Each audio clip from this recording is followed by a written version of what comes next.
Japan faced a significant challenge with the venomous habu snake, which had a profound impact on people's lives, especially in certain regions. In 1980, statistics showed that around 400 people were bitten, and some did not survive. Although Japan is home to several venomous snakes, the most dangerous ones are the largest habu snakes and their relatives, the eastern pit vipers. These snakes are closely related to rattlesnakes and puff adders, while coral snakes and cobras could be considered their distant cousins. This gives an idea of the constant threat the Japanese population had to endure. For a long time, those bitten by these snakes were in serious danger due to the lack of an available antidote. Even when an antidote was eventually developed, access remained a challenge.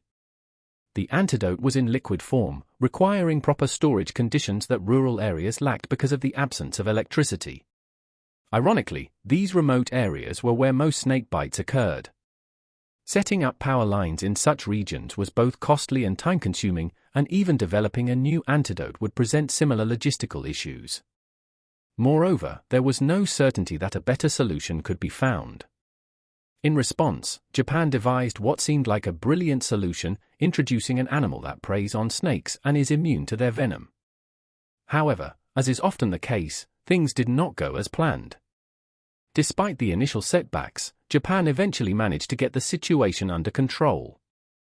In 1979, around 30 small Indian mongooses were introduced to Amami-Shima Island in an effort to combat local threats, particularly habu snakes, and as a bonus, to help control the rat population.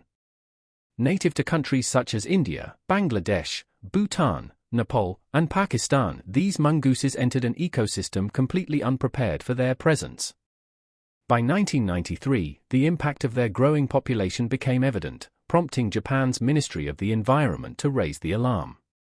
Authorities had good reason to be concerned, as the mongoose population exploded, reaching a peak of 10,000 by the year 2000. Surprisingly, while the snake population did decline, the mongooses had nothing to do with it. Contrary to expectations, they showed little interest in hunting habu snakes. At first glance, mongooses seemed like the perfect solution. They are incredibly agile and fast, making them formidable opponents for cobras, which are closely related to habu snakes. Additionally, they possess special acetylcholine receptors that make them resistant to cobra venom, allowing them to survive bites that would be lethal to other animals. Evolution has further equipped mongooses as expert snake killers, with sharp teeth and lightning-fast reflexes. Despite these advantages, two major problems rendered them ineffective in controlling the habu snake population. First, mongooses are active during the day, while habu snakes are nocturnal, meaning their paths rarely crossed.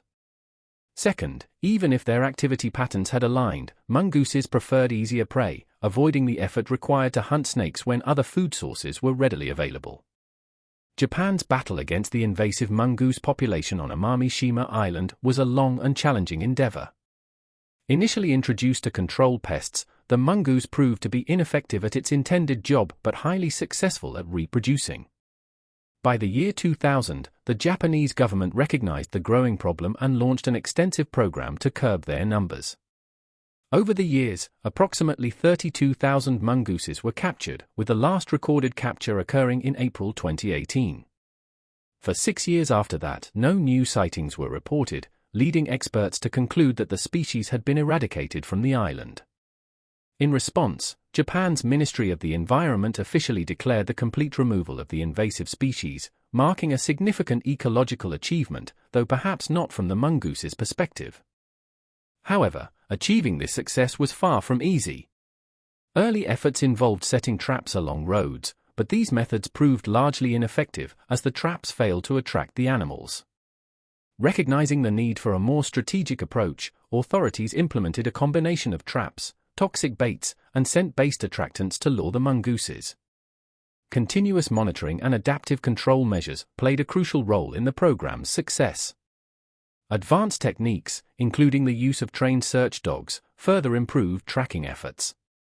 Despite initial setbacks, Japan's dedication to ecological preservation ultimately led to the complete eradication of the invasive mongoose population, serving as a testament to the country's commitment to addressing environmental challenges. Mongo's extensive efforts to control the mongoose population proved successful. A graph tracking their numbers showed a steady decline, while the bars representing the number of traps set steadily increased. However, these were not just the same old traps. New designs were specifically created to target mongooses, considering their size and shape to prevent other animals from being caught accidentally. Civilians also contributed to eradication efforts. Since 2005, teams of mongoose hunters, including both locals and experts, have regularly patrolled forests and mountains to capture these invasive animals. Massive amounts of money, effort, and manpower were invested in the project with the goal of completely eliminating the mongoose population. Some might question whether all this effort was necessary. After all, mongooses were not originally from the island, but did they really need to be eradicated? The answer is a definite yes. Instead of controlling the snake population as intended, the mongooses began preying on native species, making it clear that introducing them had been a devastating mistake. Mishima, a subtropical region, suffered greatly from their presence. While predators can cause harm anywhere, their impact was especially severe in regions with unique and fragile ecosystems, such as those home to living fossils, the last surviving representatives of ancient species. Japan's successful eradication of mongooses from Amami-shima stands as a remarkable achievement in wildlife conservation. Mongooses, which were introduced to control snake populations, ultimately became a destructive force, threatening native species. Today, they persist only in 2 small areas, as their eradication took nearly half a century. The large-scale removal of these invasive predators was crucial for protecting native wildlife, as their unchecked population growth had severely impacted the local ecosystem. For those unfamiliar with the issue, introducing a new species to an environment requires immediate control, otherwise, removal becomes increasingly difficult, if not impossible. Japan acted during a critical window, successfully eliminating mongooses before they could spread beyond control. To put this into perspective, only 9 documented cases worldwide have seen complete mongoose eradication after introduction. Among them, Amami-shima is the only large island where this has been accomplished, making Japan's success particularly notable given the exponential difficulty of eradication on larger landmasses. Interestingly, while mongooses were initially introduced to reduce snake bites, they ultimately failed in that role.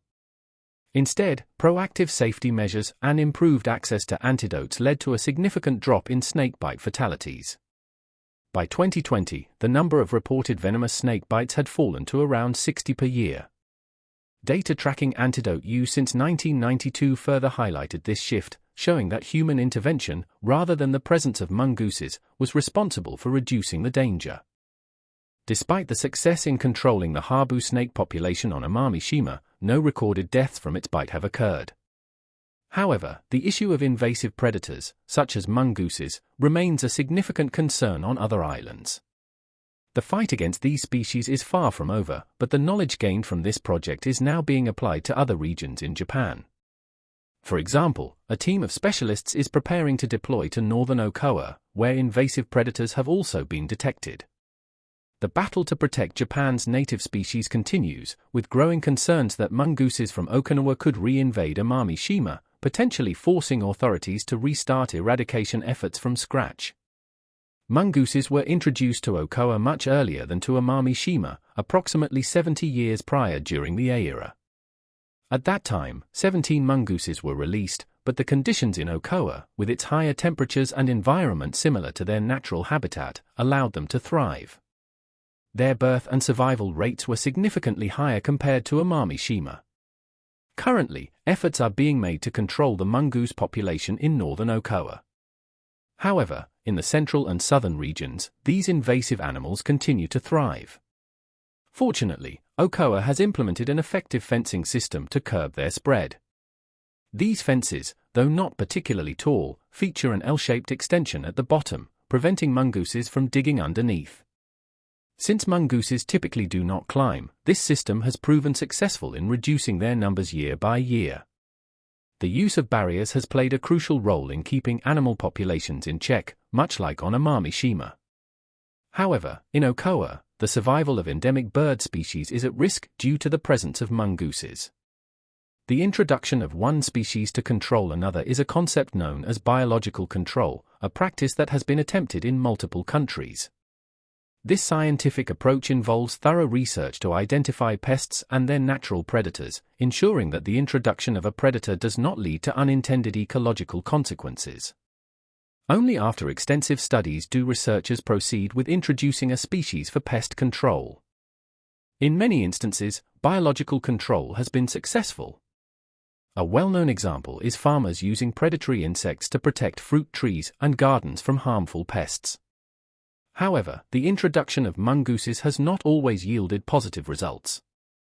The small Asian mongoose was introduced to various countries, including Cuba, Croatia, Jamaica, Haiti, Puerto Rico, the Lesser Antilles, Honduras, Panama, and several others.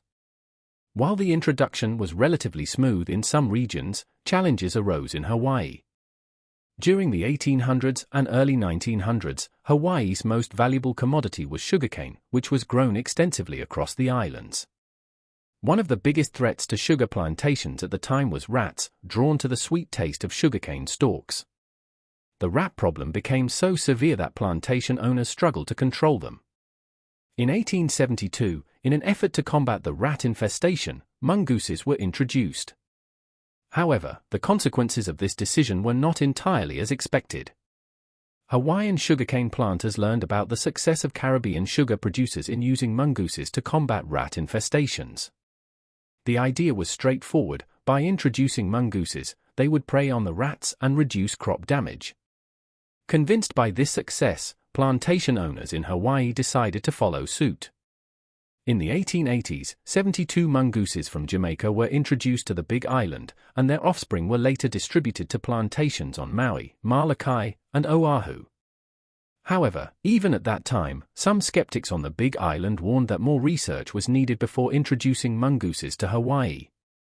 They argued that studies should first examine the impact of these animals on the Caribbean environment. Unfortunately, these warnings were ignored, and soon a major flaw in the plan became evident. Mongooses and rats had different activity patterns. Rats were nocturnal, while mongooses were active during the day, leading to minimal interaction between the two species. Instead of effectively controlling the rat population, mongooses preyed on native birds, reptiles, and sea turtles, many of which were already endangered.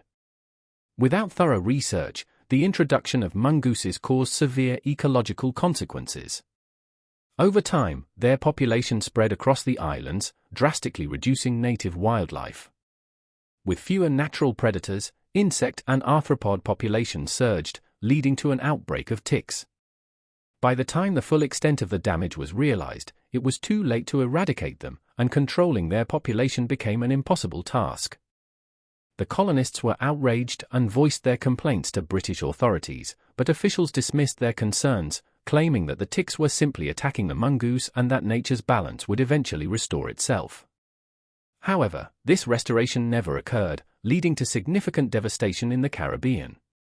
On 4 small Caribbean islands, St. Croix ground lizards rustle through fallen leaves, fighting and foraging for food. However, on their namesake island, St. Croix, they were completely wiped out. The combination of predation by the small Asian mongoose and land redevelopment led to their total extinction there.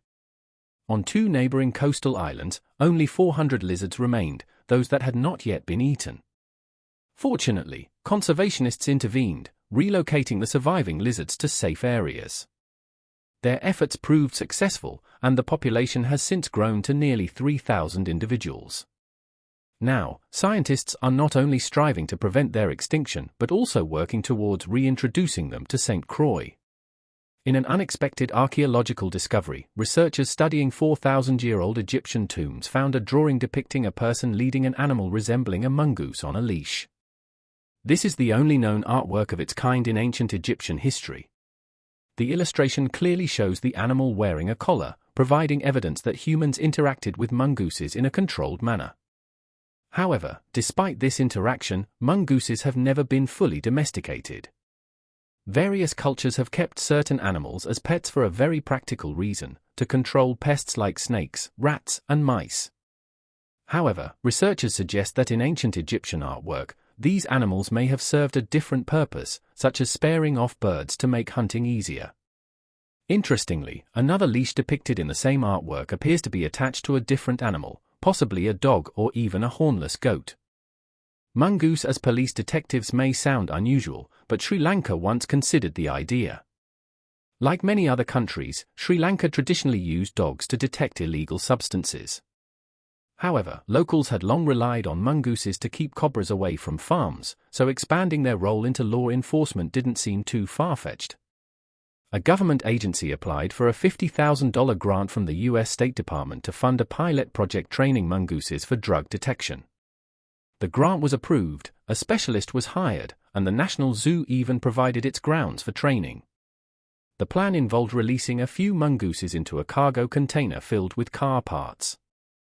If they detected anything illegal, they were expected to react by emerging with bristling tails, a natural response to sensing danger. Surprisingly, the mongooses proved to be trainable and successfully passed their tests. However, before the project could fully launch, political upheaval and leadership changes in Sri Lanka led to its abandonment. The idea was ultimately forgotten, and the mongoose police force never became a reality, a shame, as they would have made some pretty unique law enforcers.